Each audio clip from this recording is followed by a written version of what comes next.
Magandang umaga sa lahat. Ngayon ay patuloy pa tayo magbabasa sa libro ng unang Korinto at ang magbabahagi ng salita ay si Sir Tim.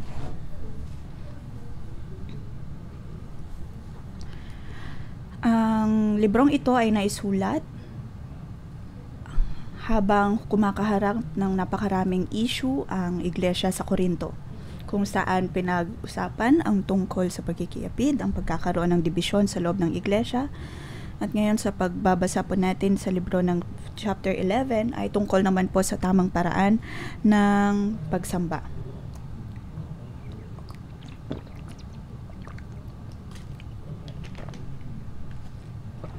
Napagtanto ni Pablo na sa libro ng Korinto o kaya sa iglesia ng Korinto ay hindi po nila maunawaan kung paano dapat gawin ang tamang pagsamba.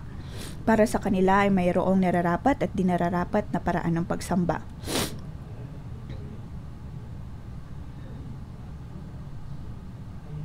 Nabanggit po kung paano dapat manapit ang mga babae.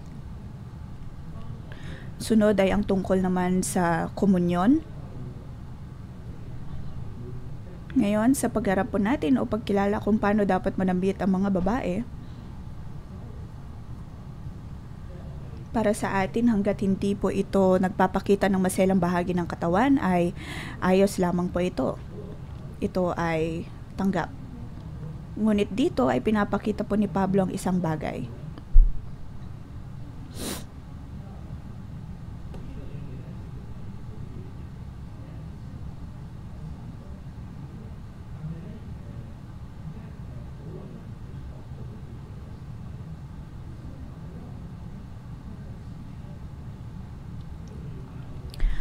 Dito makikita po natin kung anong sinasabi ni Pablo kung paano nga ba gawin ang tamang pagsamba. Ang tamang pagsamba ay ang pagbabalik sa nararapat na disenyo na inilagay ng Diyos sa atin. Nang nilikha po tayo ng Diyos ay Kanya na pong ipinakita ang Kanyang kalooban. At para sa mga taga-Korinto ay dapat po silang manumbalik sa katotohanan ito. At ito ang nararapat na uri ng pagsamba na katanggap-tanggap sa Diyos.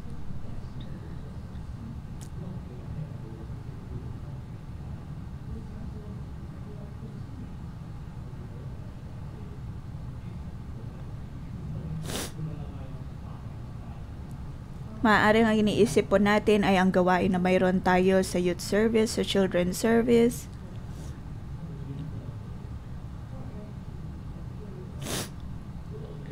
Mapapansin po natin ang madaming bilang ng mga gawain. At nang isinulat nga po ni Pablo ito ay hindi lamang ito para sa mga manggagawa sa loob ng iglesia, kundi maging din para sa mga taong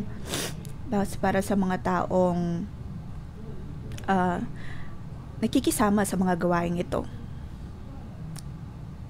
Lalo na po para sa atin na sanay na dumalo sa mga gawain, may mga pagkakataon na maaaring nawala na po sa atin ang tamang dahilan o tamang layunin ng pagsamba.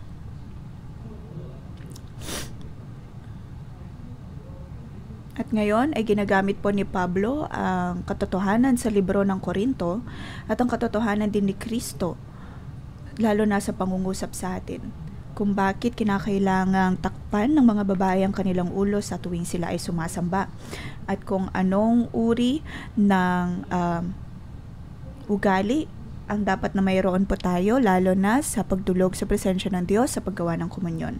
Bibigyan po natin ang kabatatang ito ng pamagat, gawain o pagsamba na kapuri-puri sa Diyos. Dahil sa chapter 11, nabanggit po dito kung paano ito gagawin. Sabi sa verse 1, tularan ninyo ako gaya ng pagtulad ko kay Kristo.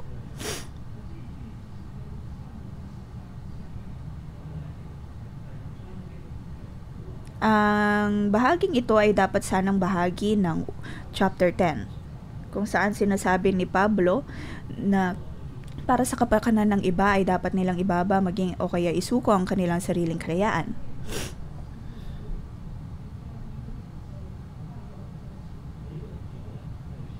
Na kung sila man ay kumakaharap o kaya o kaya'y haharap sa mga tao na mas mahinang pananampalataya, dapat silang maging maingat.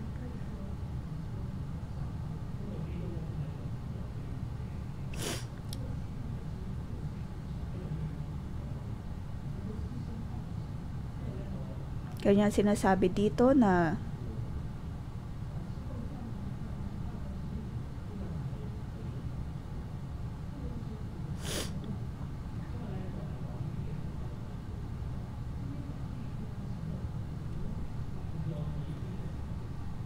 sa pagbabasa po natin ito, maaaring para sa atin ay napakakaiba.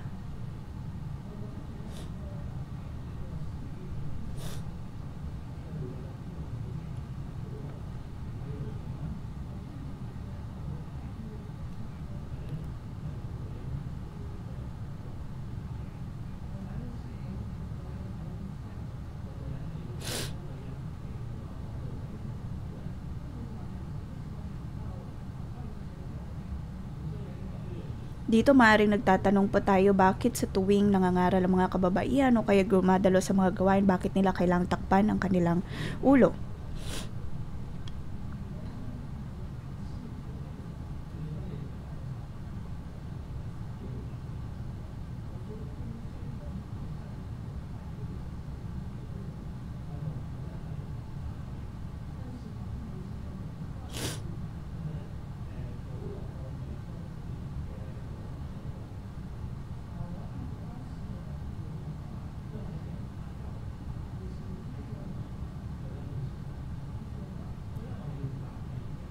Sinasabi po ni Pablo ayon sa konteksto ng mga Romano, sa konteksto ng mga Hudyo,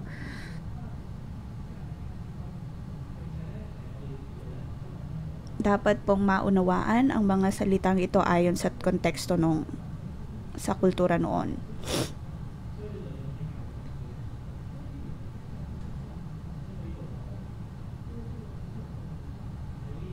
Hindi na kailangang takpan ng mga kababaihan sa panahon natin ngayon ang kanilang mga ulo dahil hindi naman po ito ang ating kultura. At para nga noon ay ang pagtatakip ng ulo ay pagpapakita ng paghiya. Ngunit hindi po natin ito kailangan gawin.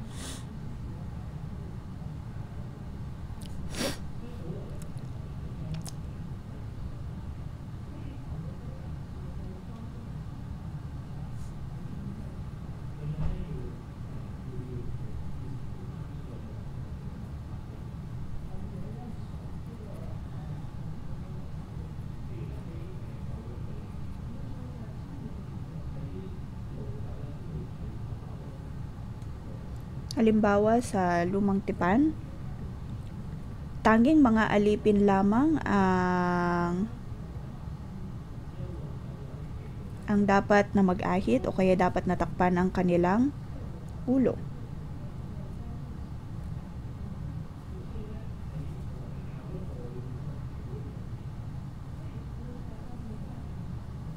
Sa loob man yun ng iglesia o sa labas ng iglesia,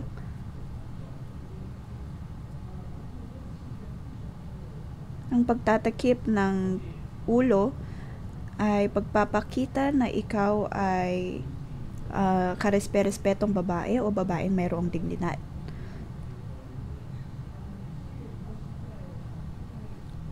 Halimbawa, kung ikaw ay nasa mataas na posisyon sa marketplace o kaya ikaw ay nasa isang pagpupulong,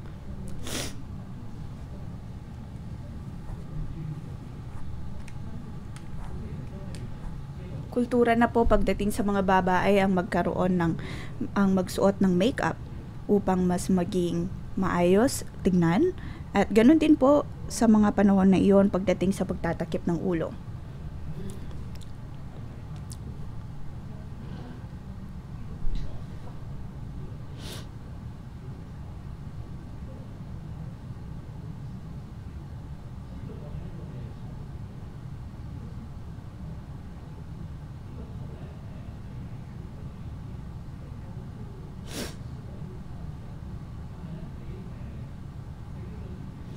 Dito nabanggit ang tungkol sa ulo at ang ulong ito ay nangangahulugan ng otoridad. Sa Biblia, ang otoridad Ayon sa orihinal na teksto, ang ibig sabihin ay pinanggalingan o kung saan nanggagaling ang mga bagay-bagay.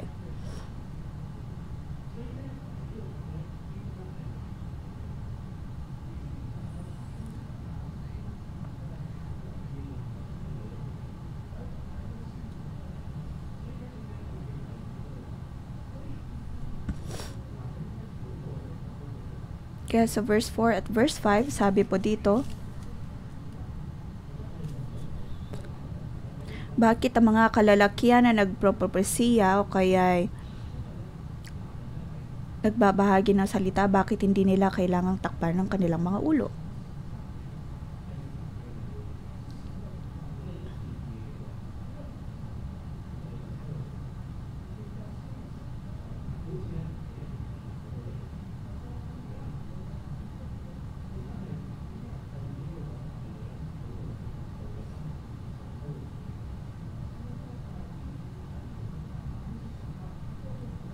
Pagkatapos sa verse 5, sabi po doon na kung para sa babae, kung kanilang tatanggalin ang putong sa kanilang ulo, iyon ay hindi kalugod-lugod.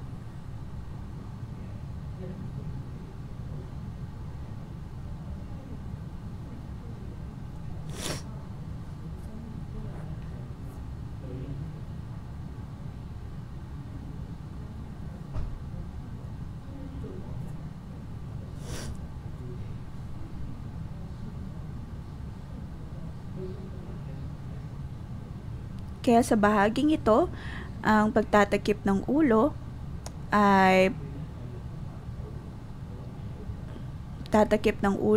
pagpapakita ng pagpapasakop.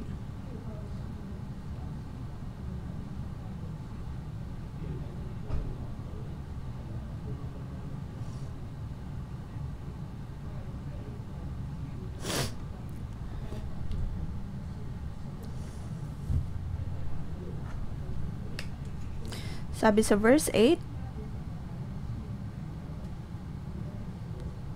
hindi dapat magbelong lalaki dahil siya larawan karangalan ng Diyos, ngunit ang babae karangalan ng lalaki, sapagkat hindi mula sa babae ang lalaki, kundi ang babae nagmula sa lalaki. Pinapakita po nito ang pagkakasunod-sunod ng paglikha ng Diyos. Una niyang nilikha ang mga lalaki at siyang pinanggalingan ng mga babae.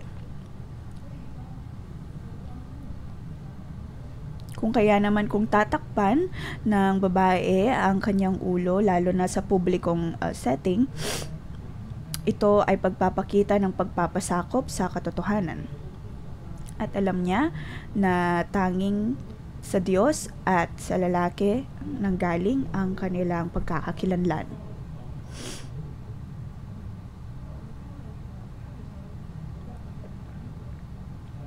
Maaaring sa pagbabasa natin ito, sasabihin na natin na ang babae at lalaki ay hindi pantay at hindi ito makatuwiran. Ngunit dapat po nating tandaan na pagdating sa paglilikha ng Diyos ay wala pong superiority o kaya wala pong pag-iisip na isa ay mas lamang kaysa sa isa.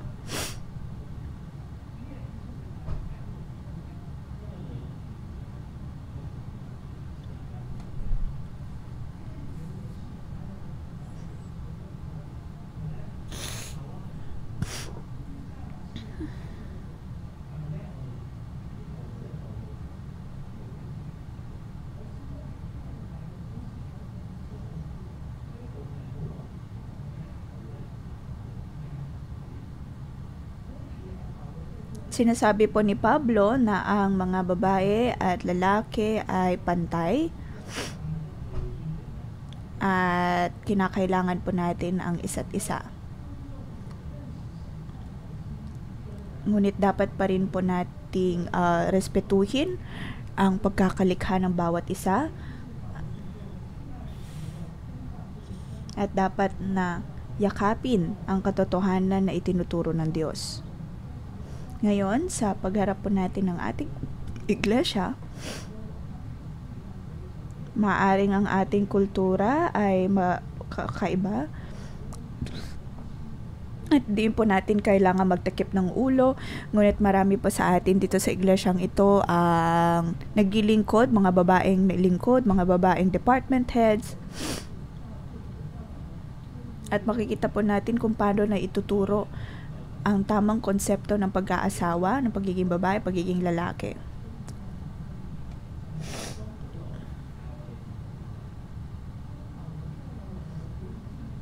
Nang tinuturuan po tayo ni Pablo kung paano natin pupurihin ang Diyos, dapat po tayong manumbalik sa nais ng Diyos.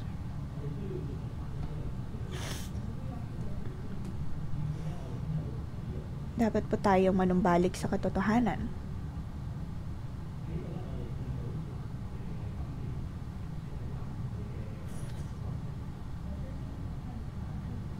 Makikita po natin ang iba't ibang gampanin ng mga lalaki at babae.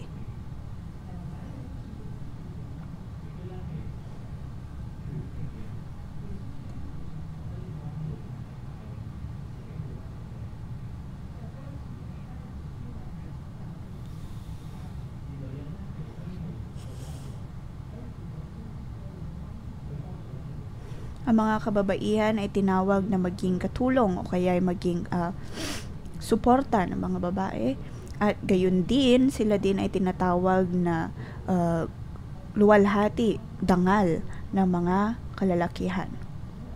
Dahil tunay nga na sila ang nagbibigay ng kaluwalhatian, kagalakan at kabutihan sa isang relasyon. At sa pagyakap po natin ng katotohanan ito pagdating sa ating pagkakalikha, ay nanunumbalik din po tayo sa kalooban ng Diyos.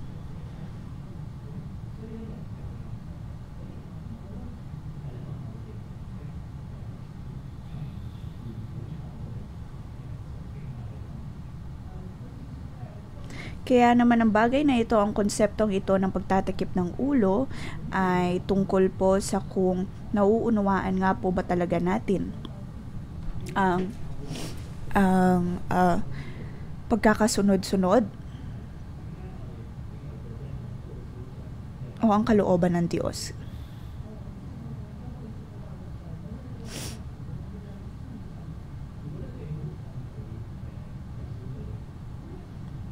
Sa atin pong iglesia ay tinuturo po ang pagkakaroon ng cell group, ang pagkakaroon ng pagdidisipulo.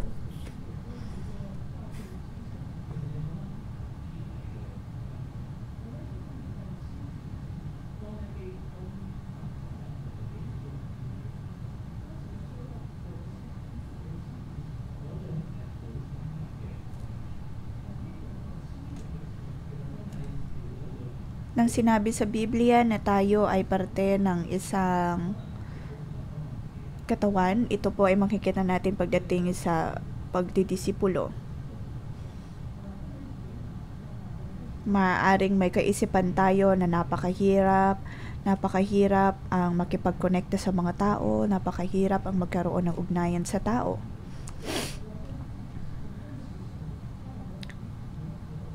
Ngunit dapat po nating maunawaan ang konsepto na itinuturo mismo ng Diyos na ito ay kailangan natin sa ating buhay.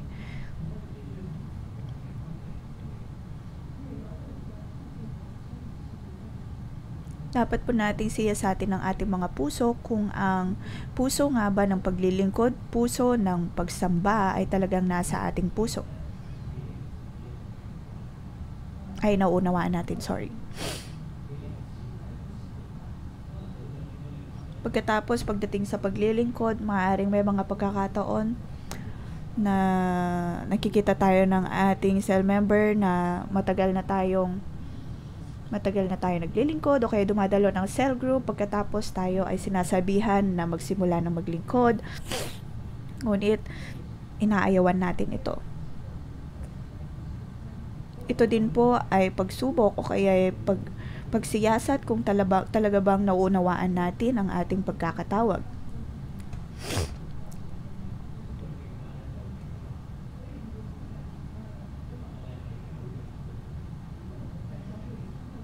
Ngayon sa atin pong buhay iglesia,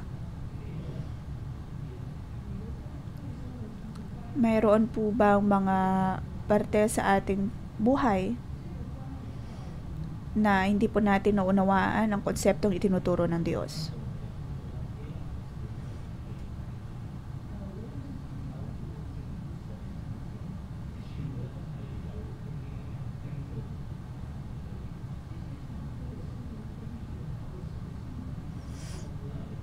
Makikita po natin ang itinuturo ng Diyos.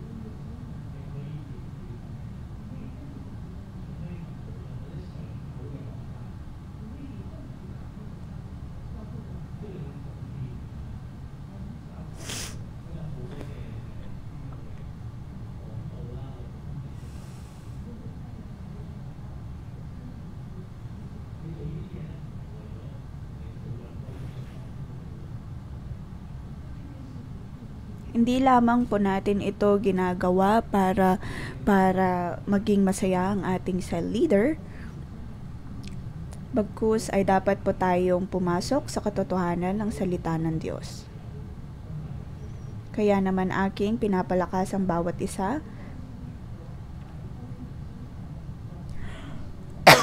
naway mahanap ninyo ang katotohanan pagdating sa mga konseptong ito.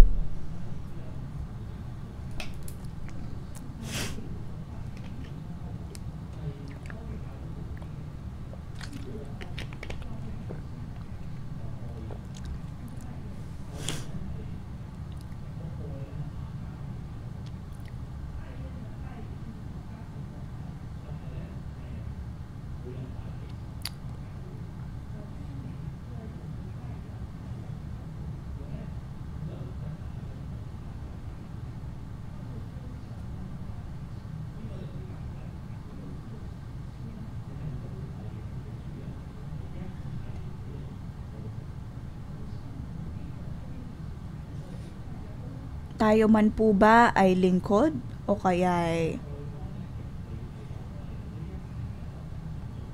mga hentil, Hudyo, maaari pa rin pong maging bahagi sa Iglesia ng Diyos.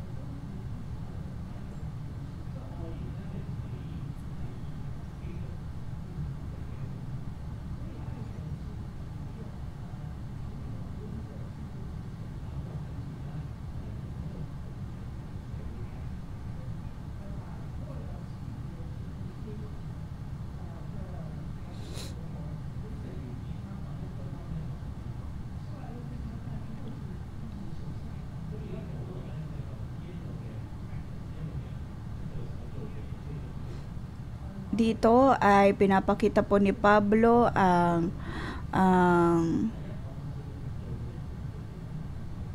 konsepto na itinuturo ng Diyos.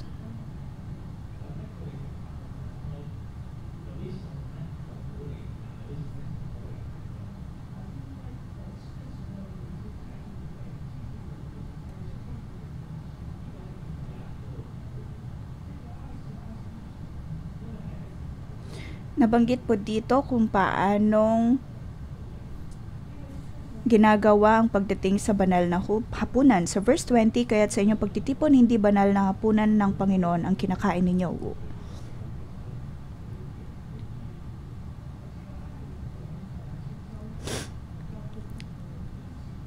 Sabi sa verse 19, kailangan nga magkabukot-bukot kayo upang makilala kung sino-sino sa inyo ang mga tapat.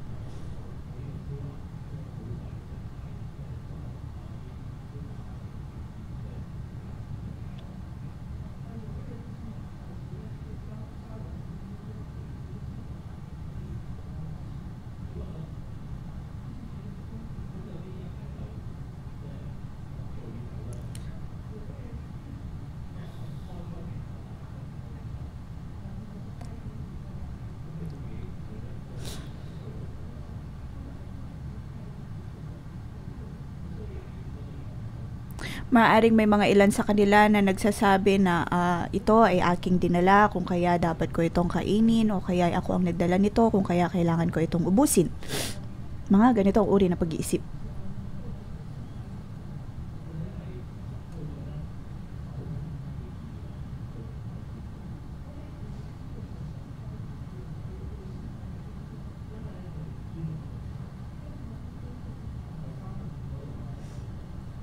Ngunit sa paggawa nito ay para bang hindi nila nirerespeto ang nararapat na paglilingkod sa Diyos o ang komunyon na nararapat para sa Kanya.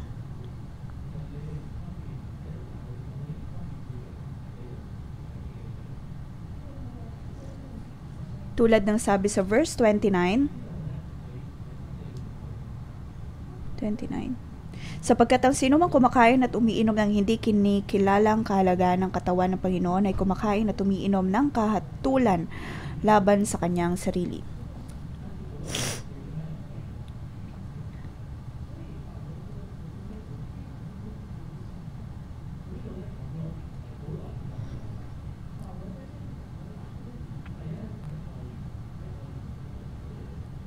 Dito ay pinapakita po ni Pablo ang mga problema, ang dapat na pagkakasunod-sunod o kaya dapat na paraan ng kanilang pakikipagsalo-salo.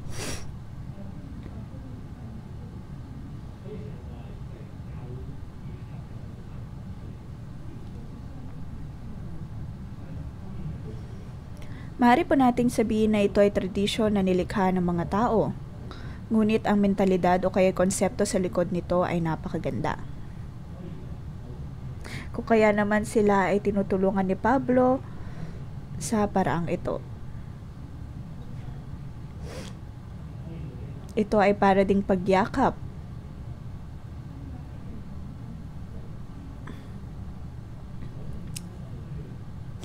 Pagyakap sa kalooban ng Diyos. At sa pagkikiisa nga po natin sa bagay na ito, dapat po nating maunawaan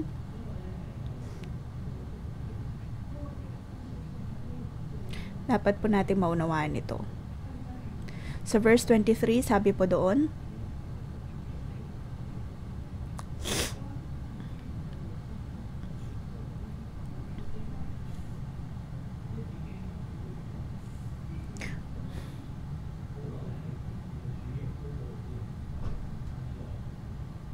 sabi dito, ito ang katuruang tinanggap ko sa Panginoon. Bingay ko naman sa inyo noong gabing siya ay pinagkanulo, ang Panginoong Hesus ay dumampot ng tinapay, nagpasalabat at pinagpera sa piraso iyon. Sa tradisyon ay mayroon pong 7 dapat na gawin.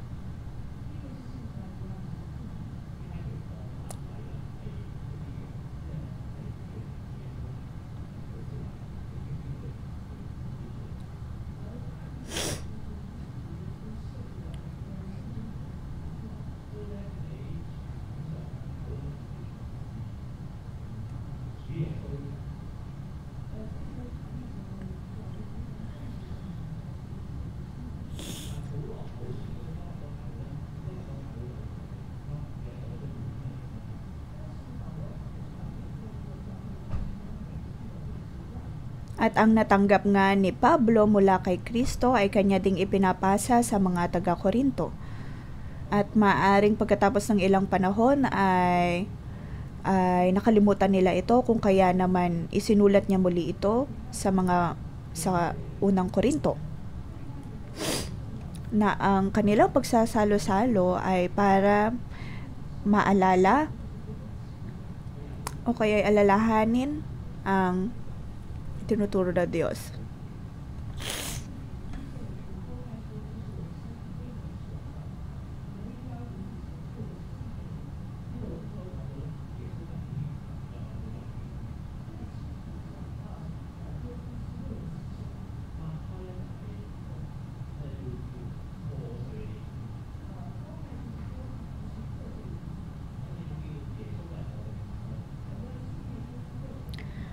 Dapat po nating tandaan na si Jesus ay nasaktan at pinagpira-piraso para po sa ating kasalanan, para po sa ating kaligtasan.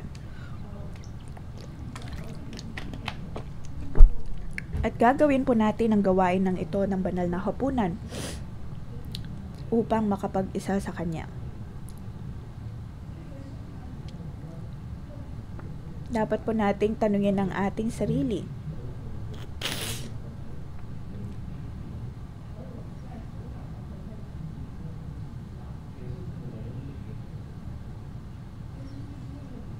Alamin po dapat natin na ang Diyos ay nasaktan para po sa ating mga kasalanan.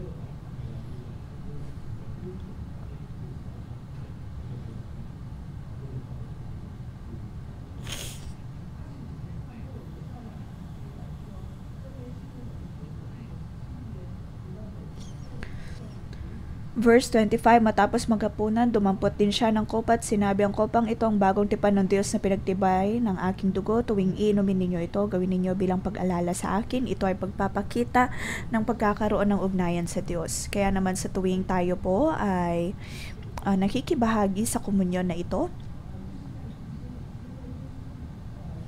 pinapakita po dito na tayo ay mayroong ugnayan sa Diyos.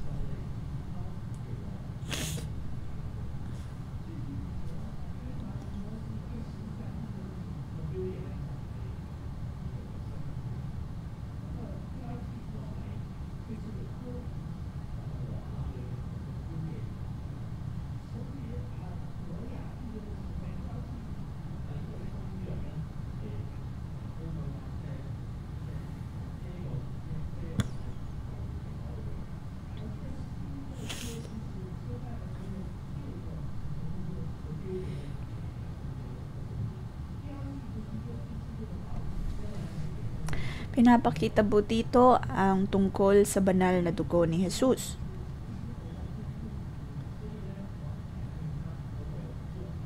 Dahil sa pagsasakripisyo ni Jesus, tayo po ay nabigyan ng pagkakataon na makipag-ugnayan muli sa Diyos Ama.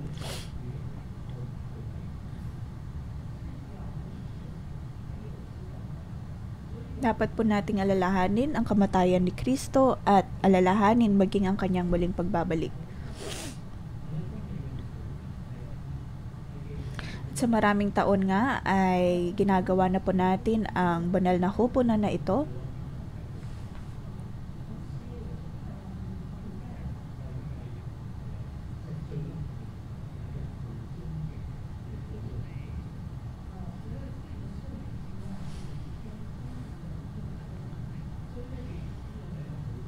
Dapat po nating sampalatayanan ang banal na hapunan na ito.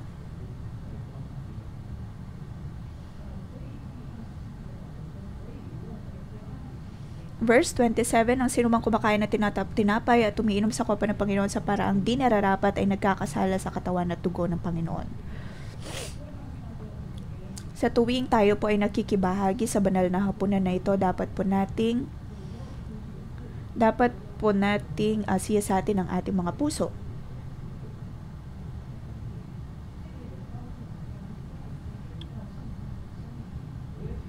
Dapat po nating ibalik ang ating sarili sa katotohanan ng pakikibahagi ng hapunan na ito.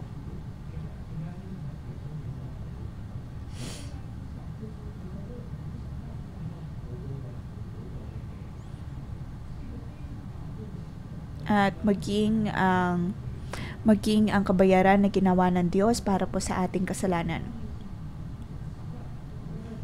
Hindi lamang po dapat natin ito kinokonsidera bilang isang parte ng ating gawain.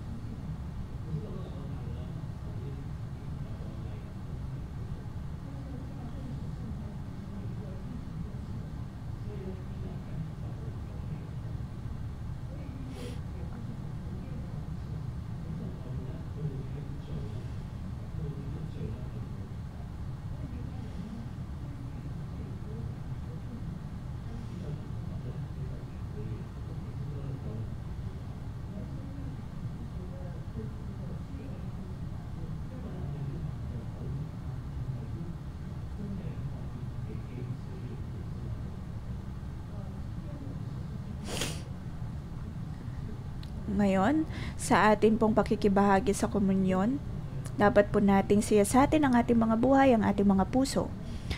At kilalanin na kailangan talaga natin ng Diyos, kailangan natin ng kanyang pagsasakripisyo. Sa tuwing ang ating pong mga coworker ay tinutulungan po tayo sa pagpasok ng diwa ng ito ng banal na hapunan, Maaring para sa atin ay regular na itong gawain sa bawat buwan.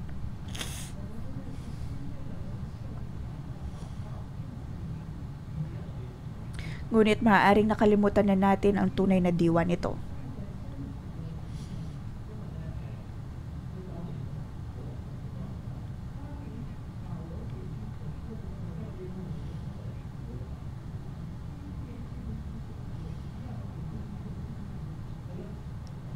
Ngayon, ang kabanatang ito ay nangungusap sa atin.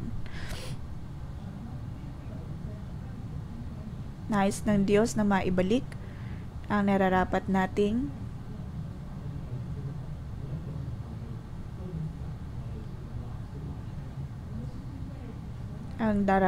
paglilingkod sa Diyos.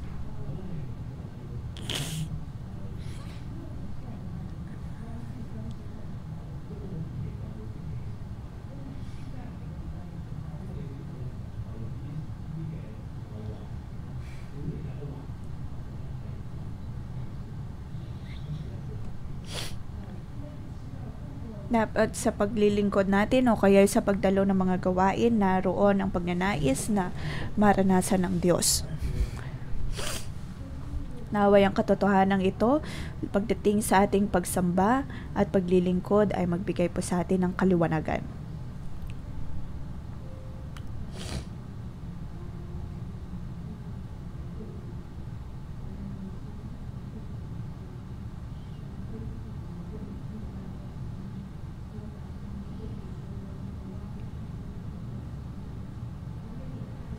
Panginoon, nais ka naming makatagpo, naway ang iyong pag-ibig ang siyang patuloy na dumulog sa amin pong mga buhay.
Panginoong Hesus, kami ay nagpapasalamat at nagpupuri sa iyo sa buhay ni Pablo.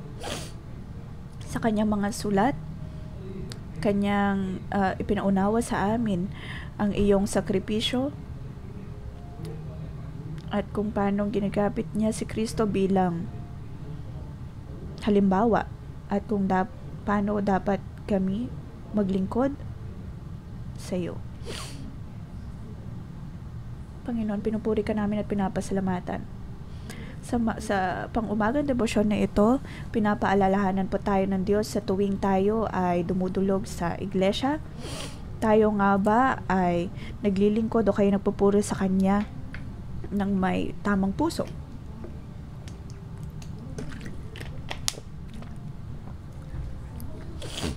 Sa ating pong buhay, tayo po ba ay natatakot na makipag-ugnayan sa tao?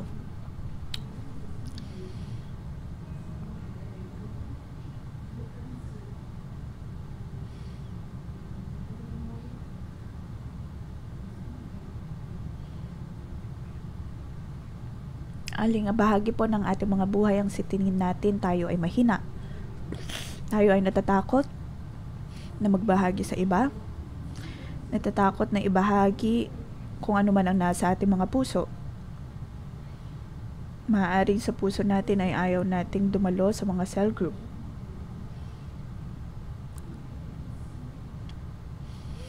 At tuwing tayo ay nasa cell group at sinasabihan ng ating mga cell leader na maglingkod, ngunit sa ating puso ay ayaw natin. Marami tayong mga dahilan upang ayawan ito. Tayo ay puno ng takot. Tayo ay natatakot na hindi natin ito magagawa ng tama. O kaya ay natatakot na gumawa ng mali. Hindi tayo takot sa paglilingkod, ngunit takot tayo na gumawa ng mali sa ating paglilingkod. O kaya ay pagdating sa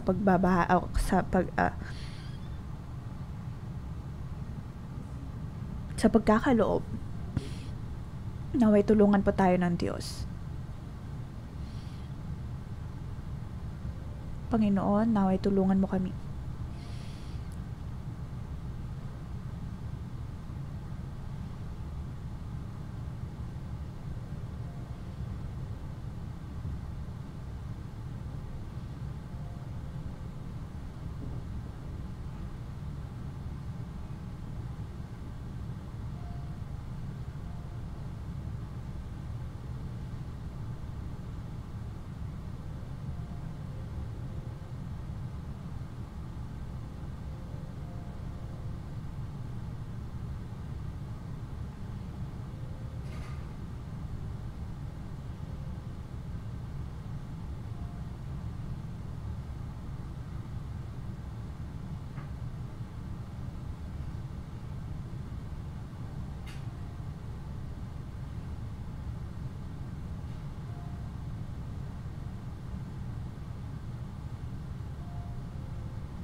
Panginoon, Ikaw ang aming Diyos. Ikaw ang Diyos na aming pinupuri.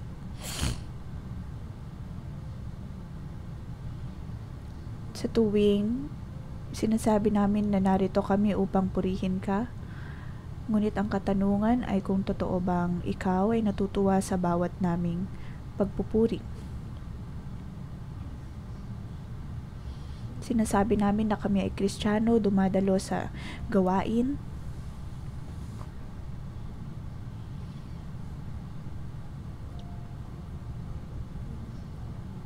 Ngunit hindi kami namumuhay ng ayon sa kung anong kalugod-lugod sa iyo. Mayroon lamang kaming mga nais na gawin. May mga katamaran. May mga pag-uugali. Panginoon, naway tulungan mo kami na harapin ang aming natural na katamaran, ang aming patuloy na pagtago. Hindi kami nagiging totoo, hindi seryoso, masyadong abala. Panginoon, tulungan mo kami. Panginoon, hindi namin nadadala ang iyong presensya sa amin pong mga buhay. Ang tanging dinadala namin ay aming pagiging abala, ang aming katamaran, ang aming kapaguran. Panginoon, napakaraming mga dahilan, napakaraming mga pagdadahilan upang hindi makapag-focus sa iyo. Sinasabi namin ang aming cell group ay napakalamig at nakakainis, o kaya sasabihin ng tagapagturo ay hindi anointed, ay hindi nakakawili. Panginoon, patawarin mo kami. Alam namin, O Diyos, ng lahat ng ito ay mga pagdadahilan lamang.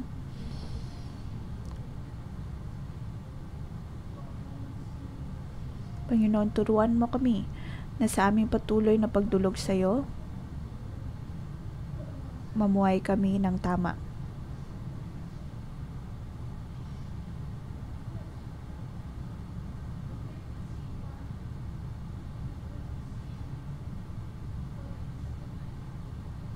Nga, sa Panginoon, sa aming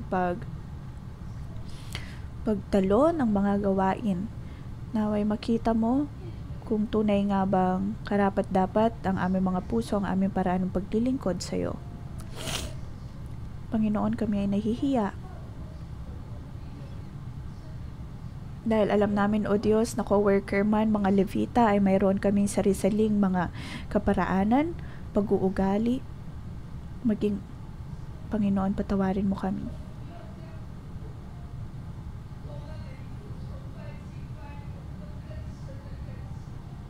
Sa tuwing ikaw ay aming sinasamba,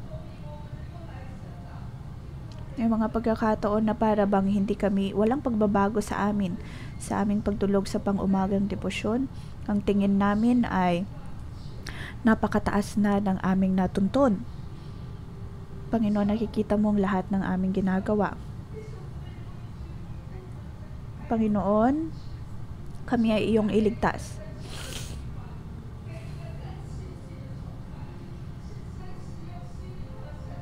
Sabihin natin sa Diyos na naway patawarin niya po tayo at bigyan tayo ng puso na tunay na naglilingkod at sumasamba sa Kanya. Sa tuwing tayo ay dudulog sa Kanya, naway gawin natin ito ng may katotohanan. Tayo po ay dumaing sa Diyos at sabihin natin, Panginoon, patawarin mo kami, tulungan mo kami na dumulog sa iyo ng may katotohanan at tunay na pagsamba sa aming mga puso.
Panginoong Hesus, Ikaw ay aming pinupuri at pinapasalamatan.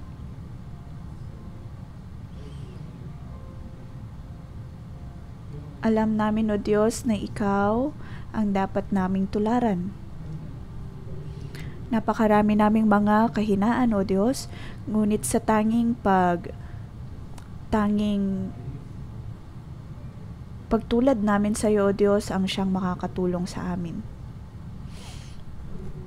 Ngayon, tayo po ay dudulog sa komunyon.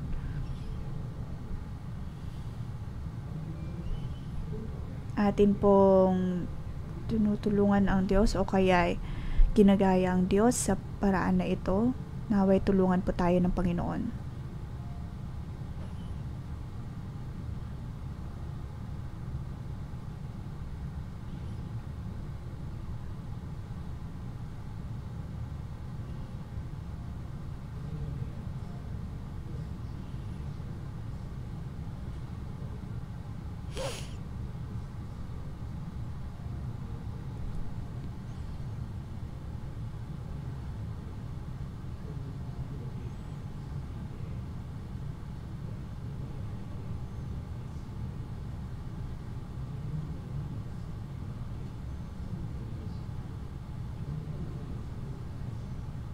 Atin pong ibahagi sa ating kapareha kung paano tayo niligtas ng Diyos, kung paano niya tayo iniligtas.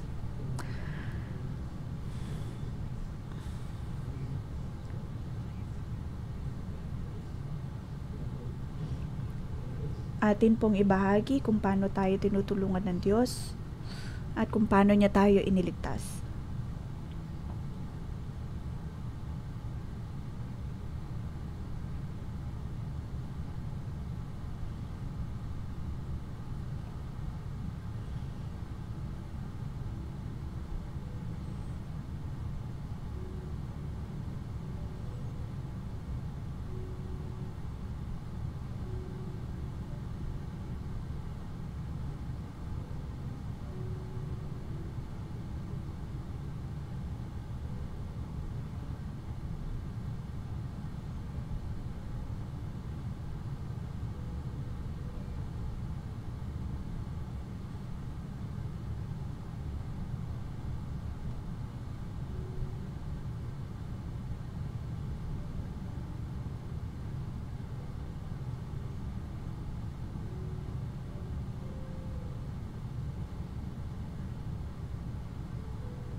Sa mata ng Diyos, tayo po ay isa.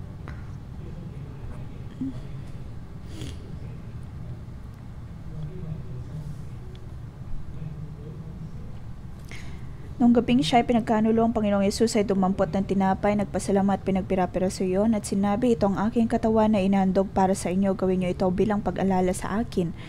Nang nagsekripisyo ang Diyos, tayo ay puno pa rin ng ating mga sarili, puno ng kasalanan, ng kadiliman. Ngunit naroong isinakripisyo ng Diyos ang kanyang buhay, ang kanyang puso.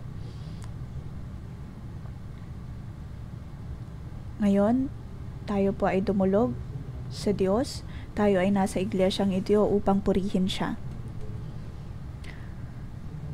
Matapos mag-apuna, dumampot din siya sa kopa at sinabi, ang kopang ito ang bagong tipan ng Diyos na pinagtibay ng aking dugo. Tuwing inumin niyo ito, gagawin niyo ito bilang pag-alala sa akin.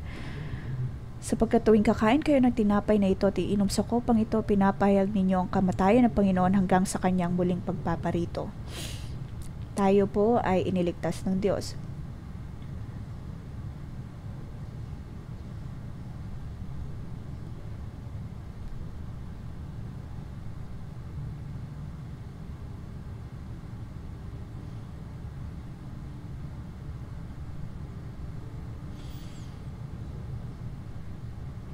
Panginoong Yesus, ikaw ay aming pinapasalamatan.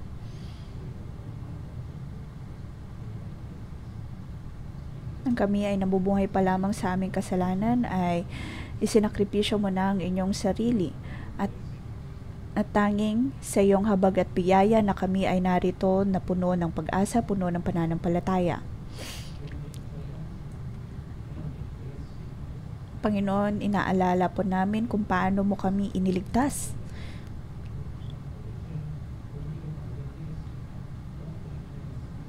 Sa tuwing kami ay sumasamba sa iyo,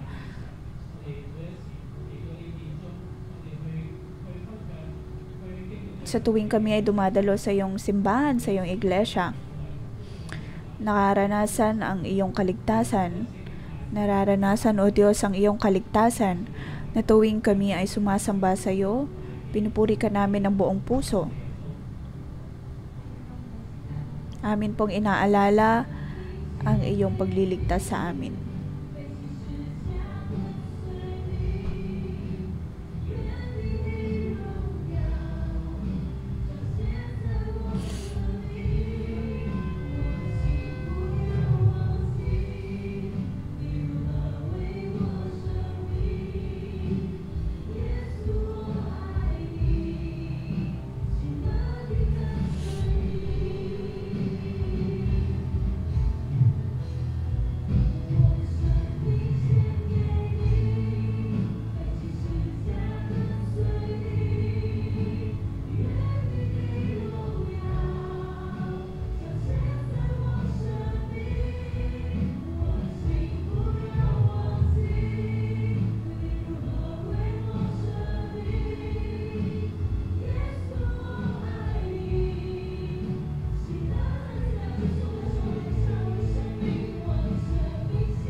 Ang Diyos ang atin pong pinanggagalingan ngayon.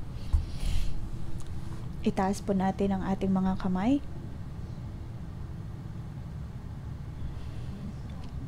Ang Diyos ang atin pong puno at pinanggagalingan.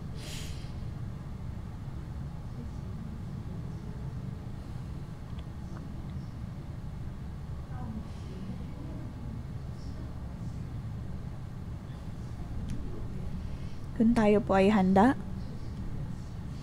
at alam po natin na tayo ay mayroong source. Kung alam po natin ang katotohanan ito, tayo ay magiging matatag na lingkod ng Diyos.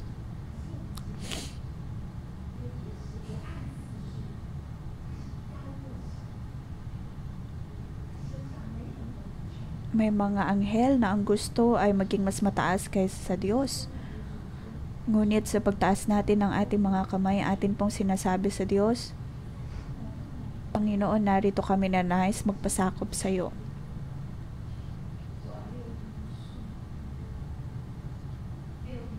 Panginoon, ang iglesyang ito, ang 611 ay handang dumulog sa iyo. Kami ay nasa iyong sakop. At ang nais namin, O Diyos, ay ang ipakita ang iyong kalwalhatian sa pagtatanim ng puno ng buhay sa buong mundo.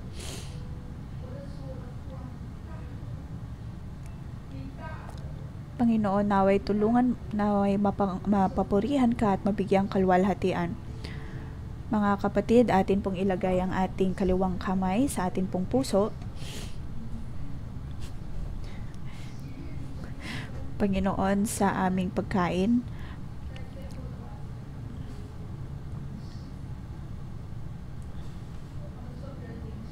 sa amin pong pagdulog sa iyo, at kung paanong tinanggap ng iyong mga disipulo ang kaligtasan mo at maging ang iyong banal na hupunan, kami man din, Panginoon, ay tinatanggap ito.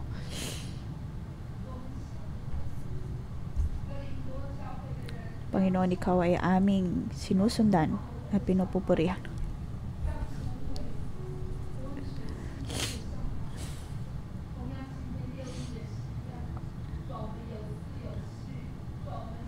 Ngayon, sa 611 ay mayroon po tayong kalayaan.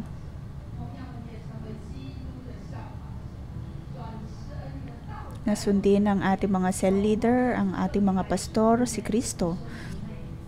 At sa ngalan ng Panginoong Yesus ay aking pinagpapala ang bawat kapatiran na magkaroon